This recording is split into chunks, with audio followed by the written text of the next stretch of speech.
പശ്ചിമേഷ്യയിലെ യുദ്ധം മൂലം കേരളത്തിലെ തോട്ടം മേഖലയിൽ കനത്ത പ്രതിസന്ധിയാണ് ഉണ്ടായിരിക്കുന്നത്.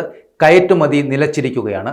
പശ്ചിമേഷ്യ നിലനിൽക്കുന്ന യുദ്ധസമാനമായ സാഹചര്യം കേരളത്തിലെ തോട്ടം വിള കയറ്റുമതി മേഖലയെ കടുത്ത പ്രതിസന്ധിയിലാണ് ഇപ്പോൾ ആക്കിയിരിക്കുന്നത്.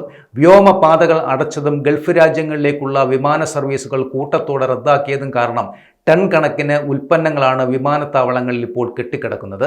റംസാൻ, വിഷു വിപണി ലക്ഷ്യമിട്ട് വൻതോതിൽ നടന്നിരുന്ന കയറ്റുമതിയാണ് പെട്ടെന്നുണ്ടായ സംഘർഷത്തെ തുടർന്ന് ഇപ്പോൾ തടസ്സപ്പെട്ട് കിടക്കുന്നത്.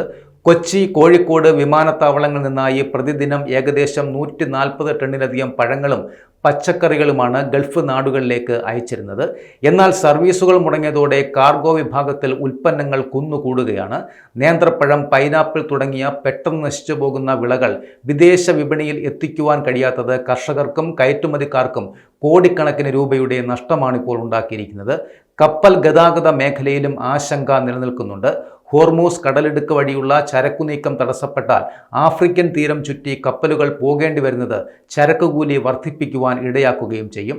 യൂറോപ്യൻ രാജ്യങ്ങളിലേക്കുള്ള സുഗന്ധ വ്യഞ്ജന കയറ്റുമതിയെയും ഇത് വരും ദിവസങ്ങളിൽ പ്രതികൂലമായി ബാധിച്ചേക്കാം. വിപണിയിലെ ഈ അനിശ്ചിതാവസ്ഥ തോട്ടം മേഖലയെ ആശ്രയിച്ചു കഴിയുന്ന ആയിരക്കണക്കിന് കുടുംബങ്ങളെ ഇപ്പോൾ ആശങ്കയിൽ ആഴ്ത്തിയിരിക്കുകയാണ്.